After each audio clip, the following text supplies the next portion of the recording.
I thought I was gonna have to wait until Tuesday to make a video on all the upcoming Transformers figures because we know that we are having a Transformers Tuesday live stream on June 9th, but the Friday before we had all of Age of the Prime's Wave 6 leak and some more exclusive figures leak and some more rumors of exclusive figures. So let's jump right into it and start with Age of the Prime's Wave 6.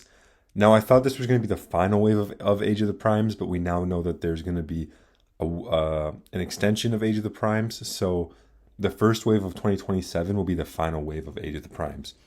But that being said, this wave is mostly repaints, and Hasbro usually has the last wave of a year as just repaints.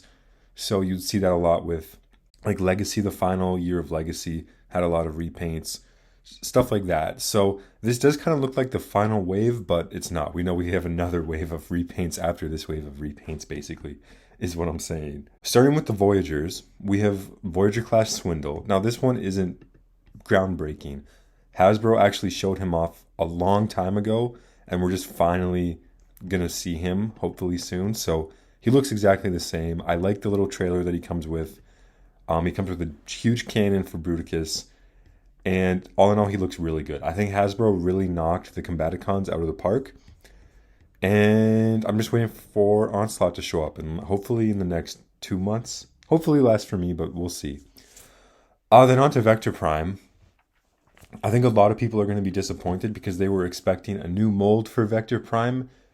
Because when the Sentinel Prime Artifact Pack came out, we could see a brand new sword for Vector Prime. And then this got people thinking that we were going to get a new mold for Vector Prime and he was going to get the Galaxy Force colors.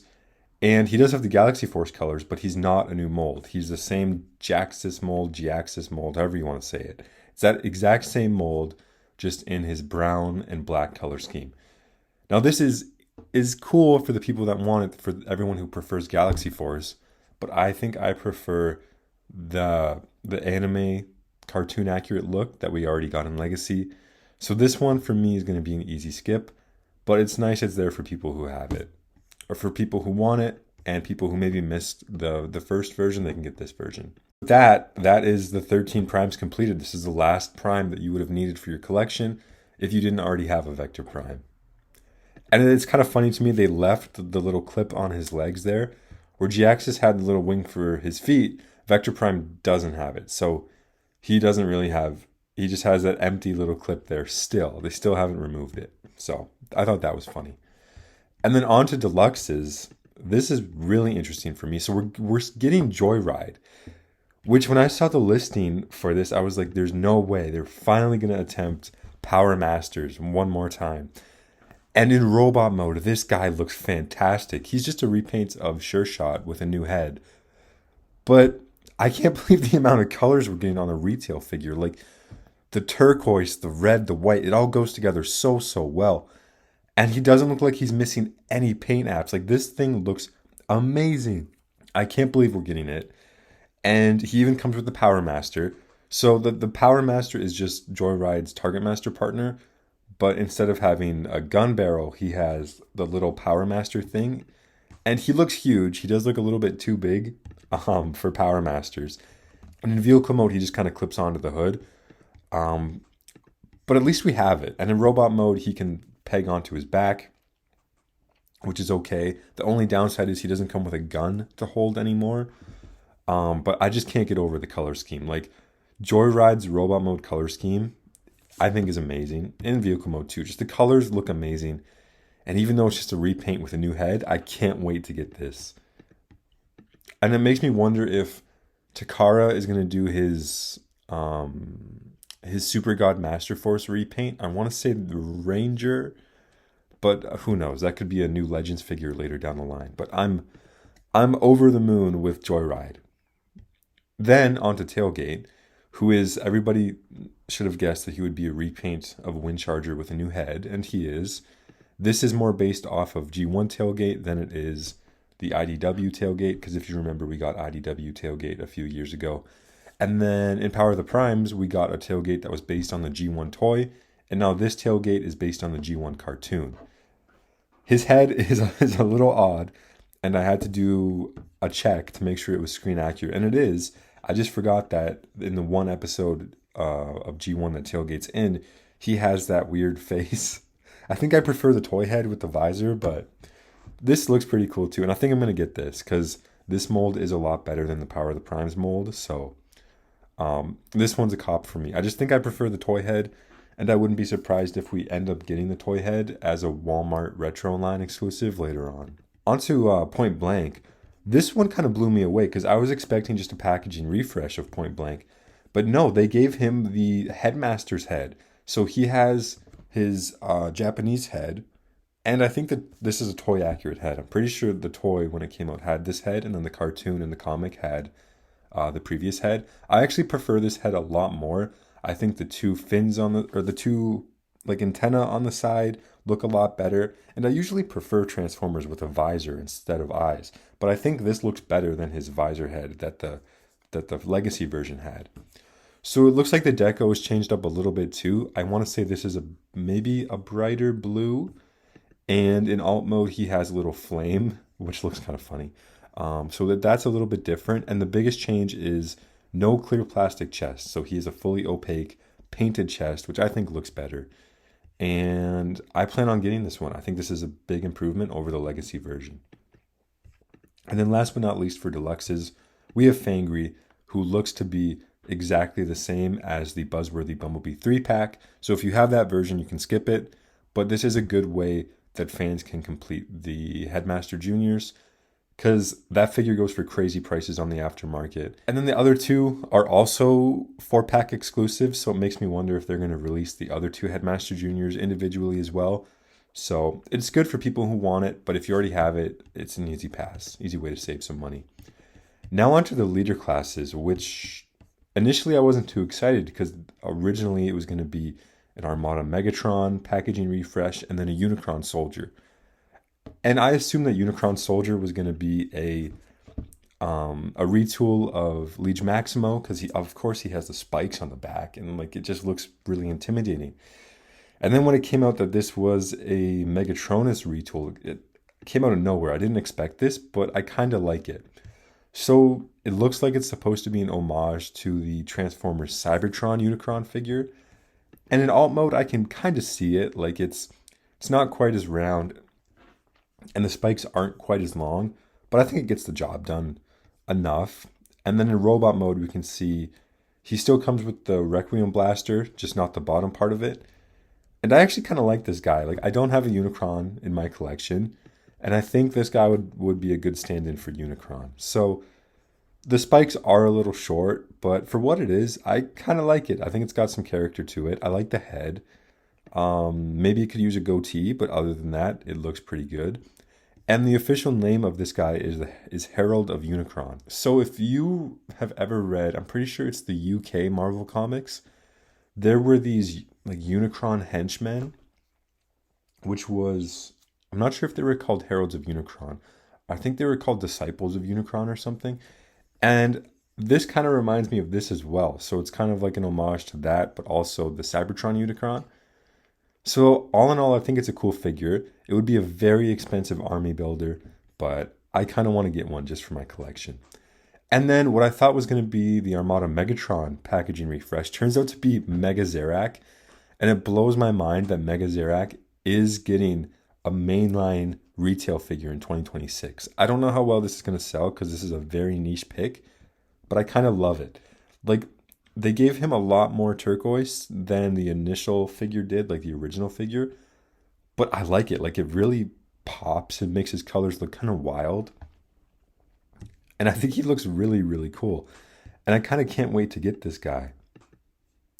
And it also makes sense because there's rumors that the next Generation Selects Titan is going to be a Energon Tidal Wave. So then if you can have Mega Zerak and Tidal Wave on the shelves at kind of the same time again, you can do that Burning Megatron. Or in this case, it would be Burning Mega Zerak combination. But I really like this guy. So in some photos, the teal looks a little odd, but I think it's cool. Did they overdo the teal a little bit? Kind of, but I think it's okay. And then one last thing I noticed with these figures is that if you look on Point Blank's box, he has the Japanese name of Blanker. So in Headmasters, he was called Blanker. And it's kind of weird to me that we're getting an official figure um, that's going to say Autobot Blanker, because in North America his name has always been Point Blank. So I just thought that that was kind of funny. In Headmasters also, Blanker could have the Target Master plug into the arm. This figure's not going to be able to do that, but he can still hold him. So altogether, that is Age of the Primes Wave 6, not the last wave of Age of the Primes. And it's mostly repaints. Swindle is the only new mold, but for just being retools, I think they look really, really good. And I'm really happy with them, especially Joyride. This makes me want more Power Masters. Please, Hasbro, more Power Masters.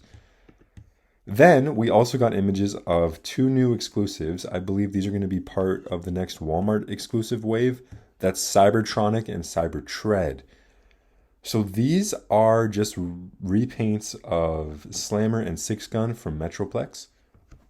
They both released in, actually no, Six Gun released in Siege, and then Slammer released later on in Kingdom. So these are completely clear plastic, purple and blue versions of the figures, with Cybertronic being Decepticon themed and Cybertread being Autobot themed. And then if we look on the back of the boxes, we also get leaked pictures of the upcoming Dark Energon Megatron and the Energon Optimus Prime. Now the point of these two, of Cybertread and Cybertronic, are to be weaponizers for the Megatron and the Optimus Prime. It just seems kind of weird. I think this was originally supposed to be a Transformers Energon subline. Then the Excellion and Sideways didn't sell very well. So these kind of feel like last minute additions. And it's weird seeing that Siege Megatron and Optimus Prime again after so long. I don't know why they're using them again. And it's kind of cool. I don't know. Like, I was hoping that the Dark Energon Megatron would look more like Megatron X, and that the Energon Optimus Prime would look more like Magna Convoy. I think that's his name. But that's not the case. They're just completely see-through purple and blue. I don't know. The Megatron would look cool next to the Galvatron that they did. I think it was the Behold Galvatron pack that they did years ago. So if you have those two next to each other, it could look like it could be a cool display of Megatron turning into Galvatron. And then one other thought that I had is that you could use, especially the Cybertread, as the Metro Titan team. So in Japanese G1, they released a Metro Titan repaint of Metroplex, and this Metro Titan came with the Metro Squad, which included Metro Shot, who was Six Gun, and Metro Tank, which was Slammer. So Metro Tank has a blue and white color scheme.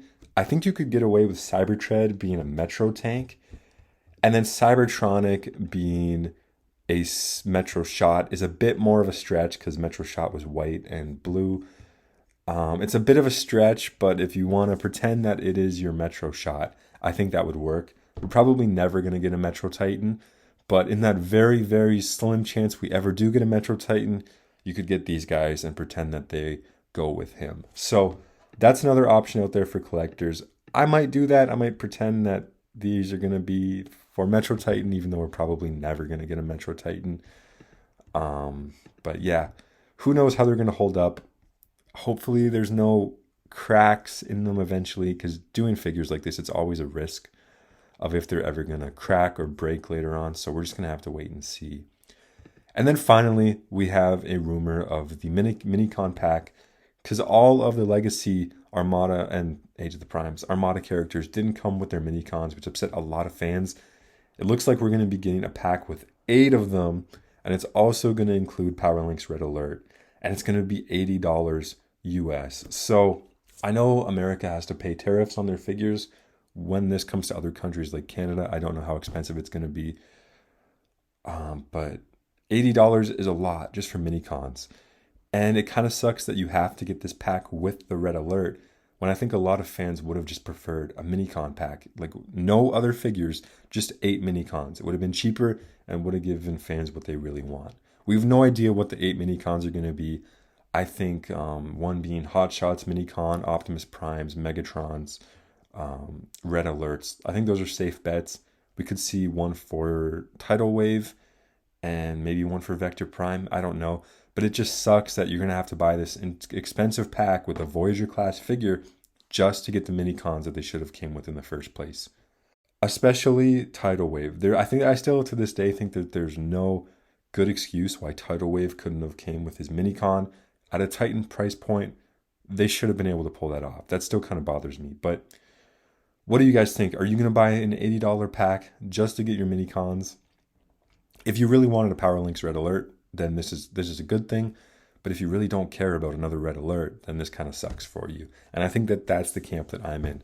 I wouldn't mind some mini cons, but I don't want to buy an $80 pack just to get the mini cons. So that's my thoughts on all the big news lately. We know we're getting a stream next Tuesday, and they're going to talk about the Apology Tour a little bit more. They might talk about the recent reveals. I made a YouTube short on that, my first YouTube short. So you can check that out. I'm really happy with that line. And then they might talk about the 86 movie coming back to theaters. And I'm really hoping we get some Through the Space Bridge reveals for the first waves of Studio Series or Age of the Primes in 2027. We already know what we're getting, but just to see some confirmation would be nice. And who knows what they're going to talk about, because it's been way too long since they've done a Transformers stream. I don't know why they can't just do Transformers streams regularly, but they need to get on that. And hopefully the next HasLab soon, which if you want to see my thoughts on the next HasLab, check out my video. And yeah. We also have confirmation from Nate on the design team that they're done with the 2028 Studio Series lineup, which we know that they work ahead, but like it's cool knowing that they have the 2028 lineup done, and I'm excited to see what they picked. So let me know in the comments below what figures you guys are going to be buying and what you're excited for. Thanks for watching.